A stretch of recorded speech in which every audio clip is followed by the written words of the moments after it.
Hello, okie dokie. T-Rex, oh yes, the mighty, mighty T-Rex have had all 8 of their 1970s albums issued in a chunky box set, complete with a lyric booklet.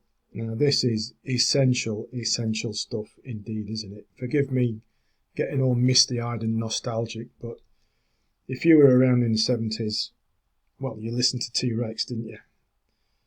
And of course, they were Tyrannosaurus Rex originally, weren't they? But then in 1970, after the 4 fully named albums, Marc Bolan abbreviated the name to T-Rex and commenced with that magical run of 8 albums, which took them right to the top of the glam rock tree. Well, they invented it, really, didn't they? I would suggest.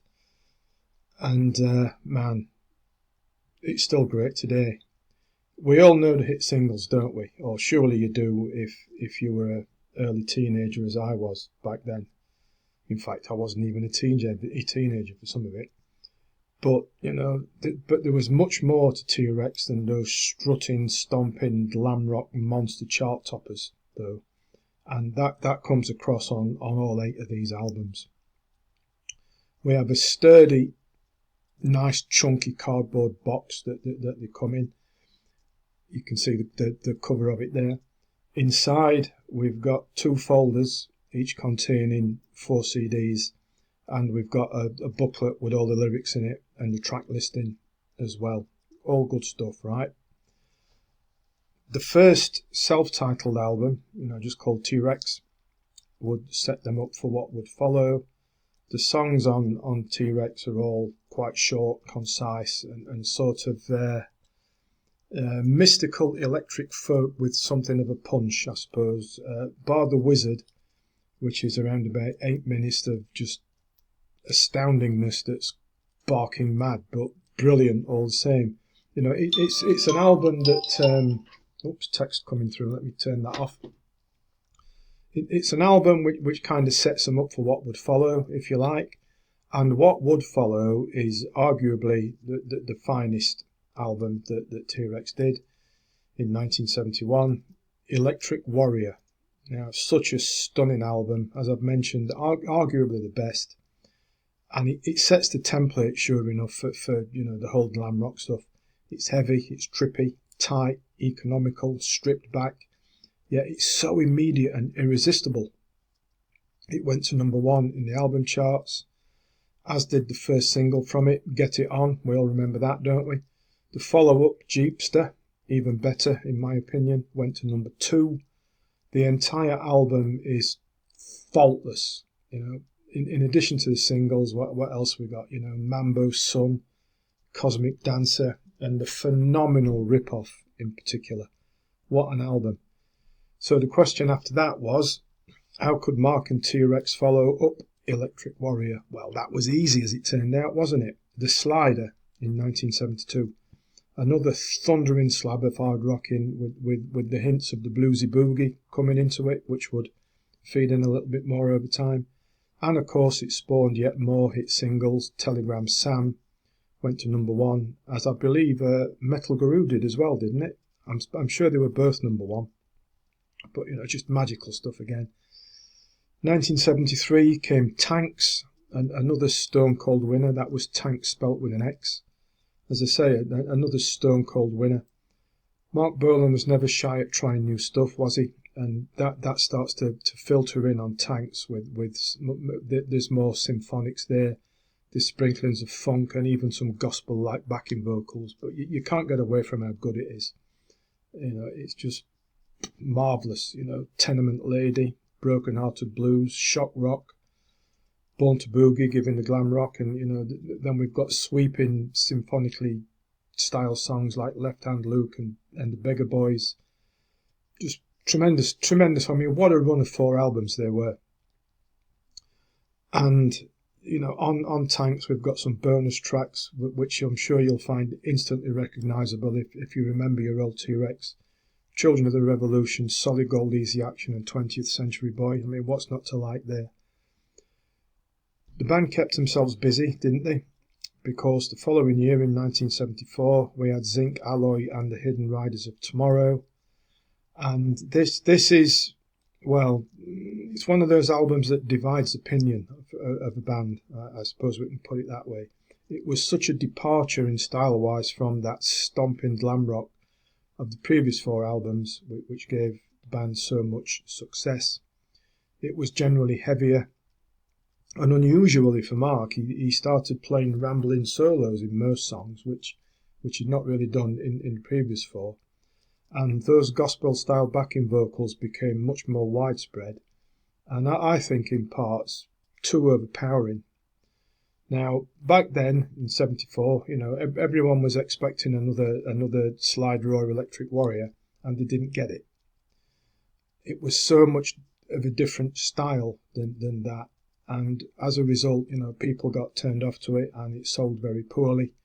It was hammered by the critics, but in my opinion, if you revisit it today, it's a really solid album. It stands up well, and I like it plenty. But I say it did mark the end of the glory years for a while for T-Rex. But again, Marc kept churning them out. Bolan's Zip Gun appeared in 1975.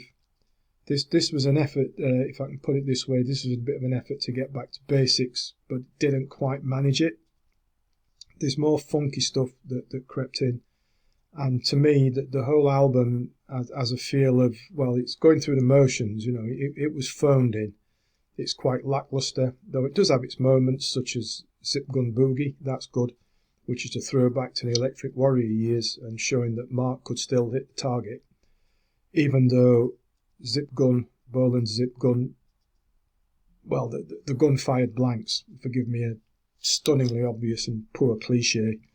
Not a good album, and even listening to it today, it's one to skip over pretty much. However, things would get better, much, much, much better, in 1976 with Futuristic Dragon. Now, this album didn't get too much love at the time, unfortunately, but it is a bold album, and for me, it's very much a return to form for Marc and T-Rex. And it's got some of the heaviest stuff that they ever did on it. We've got Jupiter Lyre and Chrome Guitar. They're fine, hot. They're coming hot for me. New York City was a single released prior to the album, which gave them a minor hit, but it's such a good song with really bizarre lyrics. It's just 2 or 3 lines repeated over and over, but just bizarre. No idea what Marc was writing about there.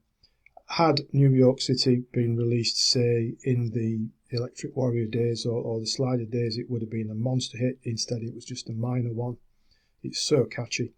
Sensation Boulevard goes back to that stomping glam rock of Electric Warrior, and Calling All Destroyers is one of the heaviest songs that Marc ever wrote for T-Rex. I think it's pretty much heavy metal. A couple of songs on Futuristic Dragon do bring the funk/soul influences Bolan would continue to experiment with, for example, All Alone and Dawnstone, though overall Futuristic Dragon is what I'd call proper T-Rex, okay? And then in 1977, albums came thick and fast back then, didn't they? Dandy in the Underworld, and this continued Bolan's post-Zip Gun return to form. Dandy in the Underworld, very strong album, returned to much more of a solid rock content and dropped most of that soul, funky stuff. It was a solid seller, got in the top 30 in the albums chart, so T-Rex are back, and the music's great as well. Teen Riot structure is indeed riotous, and the album included the monster hit I Love to Boogie. We all know that one, don't we? And but I Love to Boogie was released prior to the album as a standalone single the previous year, but it's so good. And sadly though, this album, Dandy in the Underworld, would be the final offering from T-Rex, as later on in 1977, Marc was killed in a car accident in September, and he was aged just 29 years old. How tragic is that?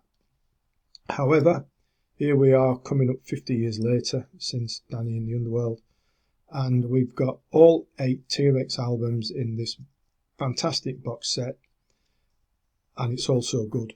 Whether you were with them during the glory years as a youngster, as I was at the time, or whether you're not, this is essential stuff from a band, and you know, a band leader, Marc Bolan, who was a musician that was, well, he was ahead of his time and taken all too soon. It's good value too. At the time of recording this, 13th of December 2025, it's only been out a couple of days. I got mine a couple of days prior to release, so I've been able to enjoy it that little bit longer. And say at time of recording, 13th of December 2025, you can pick up the CD box set for about 65 quid. There's a vinyl version also, which the albums are pressed on something called half black and half coloured vinyl. I'm not sure if that means one side is black and the other side is coloured, or I don't know. But that's more expensive at around about £170. But it's to me, just get CDs, it's essential stuff. I bought mine from Amazon. I will put a link to that in the description below if you want to go to Amazon, or you know, other outlets available, of course. But don't miss out on this, it's just phenomenal stuff. Please do subscribe to the channel before you go, because that would be fantastic. And as always, until next time, thanks for listening, thanks for watching, and take care.